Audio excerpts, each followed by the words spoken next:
बड़ी जानकारी। सीएम केजरीवाल की जमानत याचिका पर नोटिस दिल्ली हाईकोर्ट ने सीबीआई को नोटिस भेजा है। हाईकोर्ट ने नोटिस का 1 हफ्ते में जवाब मांगा है। मामले की अगली सुनवाई होगी 17 जुलाई को। जस्टिस नीना बंसल कृष्णा की सिंगल बेंच में सुनवाई हुई। सीबीआई केस में केजरीवाल ने जमानत याचिका दायर की है। तो देखिए बड़ी खबर है इस वक्त की। अब दो मामलों में गिरफ्तारी सीएम अरविंद केजरीवाल की हो चुकी, माफ कीजिएगा। एक तरफ सीएम अरविंद केजरीवाल ईडी ने पहले गिरफ्तार किया और अब हाल ही में सीबीआई ने भी गिरफ्तार कर लिया।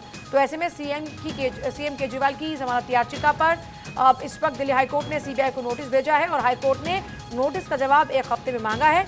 अब देखना होगा कि अगली बार राहत अरविंद केजरीवाल को मिलती है या फिर नहीं मिलती, क्योंकि देखिए लगातार अरविंद केजरीवाल राहत के लिए याचिका दायर कर रहे हैं, लेकिन अरविंद केजरीवाल को राहत मिलती हुई नजर नहीं आ रही। पहले ईडी मामले में उन्हें राहत की दरकार थी, लेकिन अब ईडी सीबीआई दोनों ही मामलों में उनको राहत की दरकार है। फिलहाल हाईकोर्ट ने नोटिस का 1 हफ्ते में जवाब सीबीआई से मांगा है।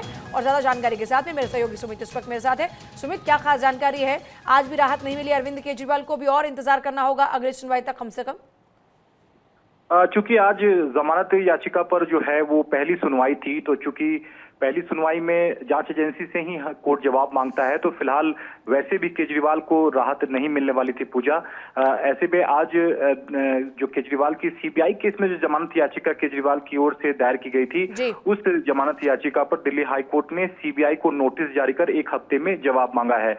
1 हफ्ते में सीबीआई का जवाब आने के बाद 17 जुलाई को कोर्ट ने कहा है कि हम इस मामले में सुनवाई करेंगे। आपको बता दें कि केजरीवाल की गिरफ्तारी के जो खिलाफ, जो सीबीआई की गिरफ्तारी के खिलाफ जो याचिका है, उस पर भी 17 जुलाई को ही सुनवाई होनी है। तो ऐसे में दोनों मामले पर अब एक साथ दिल्ली हाईकोर्ट 17 जुलाई को सुनवाई करेगा। आज सुनवाई के दौरान केजरीवाल की ओर से कहा गया कि चूंकि इस पूरे मामले में केजरीवाल की गिरफ्तारी ईडी केस में पहले ही हो चुकी है, तो सीबीआई को गिरफ्तार करने की जरूरत नहीं थी, क्योंकि केजरीवाल ना ही आतंकी हैं और ना ही भगोड़ा हैं। ये अभिषेक मनु सिंघवी केजरीवाल की ओर से पेश हुए थे, उनकी ये दलील थी। कोर्ट ने पूछा कि आप ट्रायल कोर्ट क्यों नहीं गए, आप सीधे हाई कोर्ट का आपने क्यों रुख किया है, जिस पर सिंघवी का जवाब था कि उन्होंने गिरफ्तारी को दिल्ली हाई कोर्ट में चुनौती दी है और ऐसे में सुप्रीम कोर्ट का भी पहले का फैसला ये कहता है कि जरूरी नहीं है कि सिर्फ ट्रायल कोर्ट ही जाया जाए, क्योंकि जब उन्होंने गिरफ्तारी को चैलेंज किया है दिल्ली हाई कोर्ट में, तो दिल्ली हाई कोर्ट में ही जमानत दायर करने के वो हकदार हैं। फिलहाल इस पूरे मामले पर दिल्ली हाई कोर्ट में सुनवाई हुई है।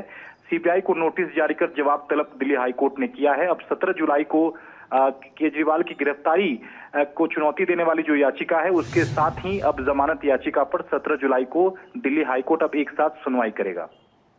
मतलब अभी इंतजार करना होगा, अब देखना होगा कि अगली तारीख पर क्या रहने वाला है मामले की अगली सुनवाई। सुमित, मैं आपके पास वापस लौट रही हूँ। 17 जुलाई को मामले पर सुनवाई होगी, जैसा कि सुमित ने जानकारी दी कि दोनों मामले की सुनवाई 17 तारीख को होगी। और सीएम केजरीवाल की जमानत याचिका पर फिलहाल नोटिस। अच्छा, अभी क्या सीबीआई की तैयारी, क्योंकि ईडी ने तो पूरी तैयारी की पुख्ता तौर पर कि अरविंद केजरीवाल को राहत ना मिले, लेकिन सीबीआई की अभी तक क्या तैयारियां नजर आ रही हैं, इसको लेकर आपके पास कोई अपडेट है क्या?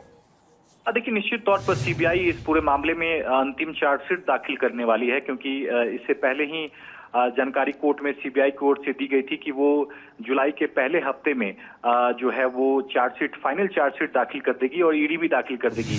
तो हो सकता है कि इस पूरे मामले में जब सीबीआई की ओर से जवाब दाखिल किया जाएगा केजरीवाल की जमानत पर, क्योंकि 1 हफ्ते का दिल्ली हाई कोर्ट ने आज वक्त दिया है, निश्चित तौर पर यहाँ सीबीआई जमानत का विरोध करेगी।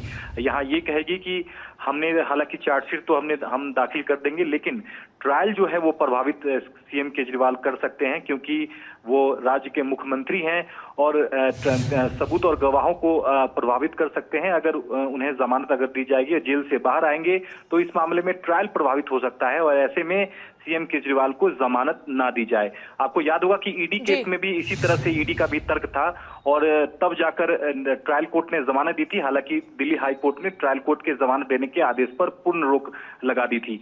अब सीबीआई की भी करीब करीब यही दलील रहेगी कि अगर सीएम केजरीवाल अगर जेल से बाहर आएंगे तो कहीं ना कहीं ट्रायल प्रभावित हो सकता है। ऐसे में सीएम केजरीवाल को जमानत ना दी जाए और उनकी जमानत जो है वो खारिज कर दी जाए। तो 1 हफ्ते में 1 हफ्ते में सीबीआई की ओर से हलफनामा दिल्ली हाई कोर्ट में दाखिल किया जाएगा और यही दलील जो है वो हलफनामे में सीबीआई की ओर से दी जाएगी।